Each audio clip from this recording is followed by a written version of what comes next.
So the other day I was talking about how I think Osakabehime is pretty good as a support type unit, and I think she's like really underrated. So I was like, you know what?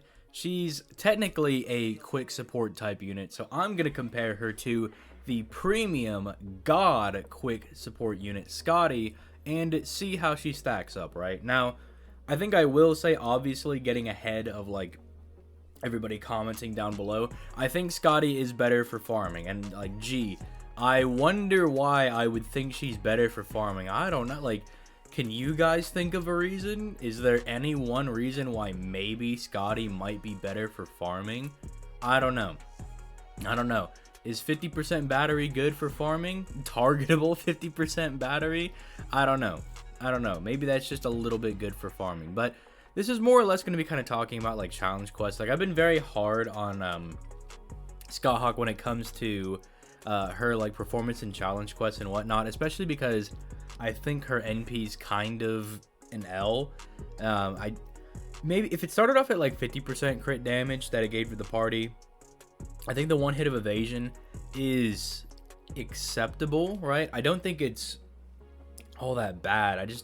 I don't know. Like, then you have like insta kill immunity and then like damage reduction. It just seems like a bunch of like really odd effects. You would think it would also like maybe drop stars or something. Like the critical damage, I don't know, it's just not there. I don't know. It's just not what I would expect when it comes to like a support type caster's NP, because we have like Castoria, which is like massive attack, cleanses debuffs, gives you solemn defense, right? Like, it's just giving you so much. And then Merlin's like giving you HP, crit stars, NP regeneration every single turn. Like, he's just giving you like insane buffs, and I feel like she's not bringing that to the table. Whereas like Hime in this video, right, we're gonna be talking about her support. This is like a very good like cohesive buff for your NP. This is very, very good. I will give Scott credit over here that hers is arts, so it allows you to arch chain, where hers is quick, which allows you to quick chain. I think this is better.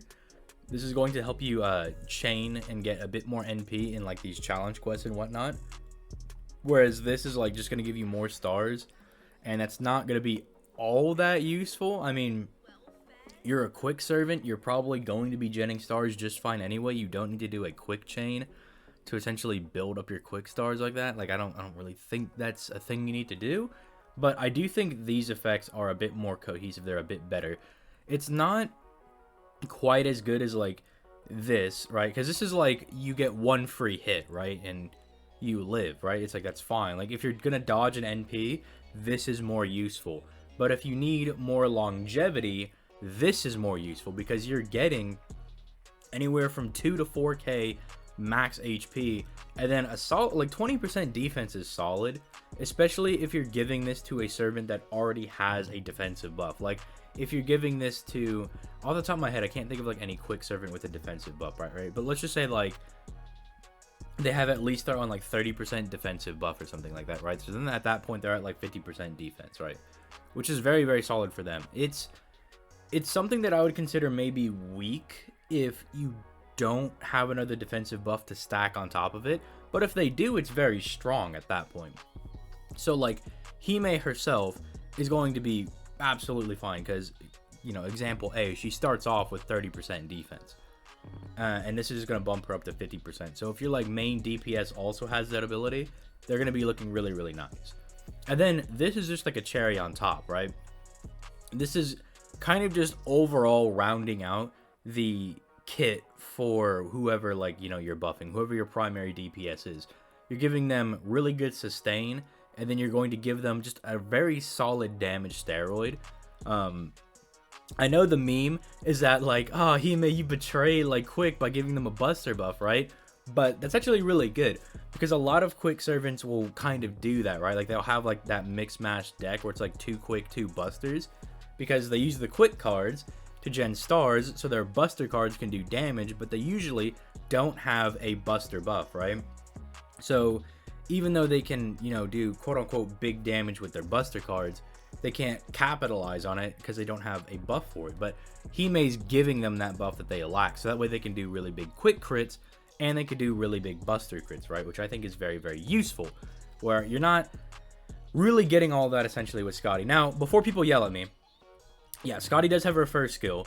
So when it comes to doing quick crits, you're going to be doing so much more damage with Skadi because like that's insane. That's 200% quick crit damage on top of having 100% quick performance. That is like dukeying on a mountain, right, on what Hime is bringing. Because Hime, you're going to have 100% just general crit damage. And then about like, if you have 2 of Hime's NPs popped at the same time, which maybe you could like kind of time that, or maybe you could get that off, you have like 60%, which is just not there. Although your general overall damage should be better, because this doesn't apply to anything else. So when it comes to doing an arts crit or it comes to doing a buster crit, you get none of this this damage, right? It's specifically all tailored to your quick card. So what I would essentially argue is that this is, you know, better for like bringing out the damage of your quick performance and your quick cards, but Hime is going to be better for your overall damage, right? She's going to be better for bringing out the damage of your overall kit, which I think is a bit better, right?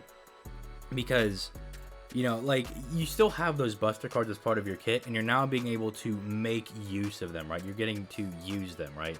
I would think, like, Zhang Yu sounds like he'd be, like, a very good, like, example of this. Like, if I pull up Zhang Yu, he actually is one of the servants that comes to mind that has the quick and buster buff as, like, a skill. Like, he wants to make use of both. Because if we look, yeah, if we look here, he is a quick servant, right? But they've built him with like a buster deck, and they clearly want him to be able to use his buster cards and everything and be able to do big damage with both. And so for someone like him, Hime would be a lot better, because she's like, okay, I'll give you the general crit damage you want. You know, I'll give you like the defense and the sustain, and then I'll buff both of those cards for you to kind of help you out. Whereas Skahawk is just not bringing out all of this guy's potential, even though he's a quick servant, and you know his NP will do some pretty good damage. He'll really help that out. His quick cards are like really be there. He's only got the 1, and that's where I think Osakabehime is beating Skahawk out. I think that's where she's getting the edge in certain scenarios, because I mean, that's really the only place she's gotta have the edge, right? Because this doesn't compete with this. Even though, like, I'm sorry, this is 20%, this is 50%, this critical star generation does not equal an additional 30% NP. Like, that doesn't calculate out, right? But I still think it's like a nice effect to have. I still think it's nice if you're using her with her like a buster servant, although again, I don't think, I mean, I guess you could get away with her doing like buster support. She might be fine for that. But if you're using her with like a quick servant, like you're using her with Zhang Yu, actually no, see, for Zhang Yu, I think that actually would be good as well, because he does have a buster deck, and so that's going to help these buster cards gen crit star. So actually, okay, I'm not gonna say that this equals an additional 30% NP right for there, but I do think this actually is really good. Upon like just further thinking about it right now, I actually do think this is a lot better than I was giving it credit for. And then this, I do think this is better than this by like a long shot. I know this is like 30% defense for 3 turns. This is 40% for 1 turn. So you're getting more damage with this, but it only lasts 1 turn. But I think this right here just completely wet farts all over Skadi's second skill. It's so much of a better effect, and it's got like 1 turn less of cooldown. I don't even think they're comparable in terms of like how good these skills are. And I don't know, like the general point of me just making the video is that I was just like I made the Hime video. It was very well received, although I still saw people that were like, I mean, I don't care, like I don't think she's that good, or is she really that viable or something. And I was like, no, let me like put them side by side. And the fact that we can have this conversation, I mean, either just means Skahawk is very and I know people are going to get upset. It either means that she's really overrated, or it means that Osakabehime is just that good that she can come to the table and have this conversation. And I don't think Skadi is overrated, so that would mean that I think Osakabehime is good, right? Like, I don't want somebody to like clip out and be like, he said Skadi's overrated. It's like, no, I'm just making my point. I'm just making my point that she's not overrated. She is really, really good, and that just means Hime is that good that she can come have this conversation that if she's comparable to Skadi or not, or if she's better than her in certain situations. So let me know in the comments down below what you guys think. I would love to hear you guys' thoughts. I mean, again, use whoever you want. The game is really not that hard. You can really get by using whatever combos or whatever servants you want. You know, you don't really need to be like, all right, like put somebody else's like servant picks down or whatever. Like, you'll be fine either way. I just really like talking about like what I think is better. You know, I like comparing things. I think it's fun.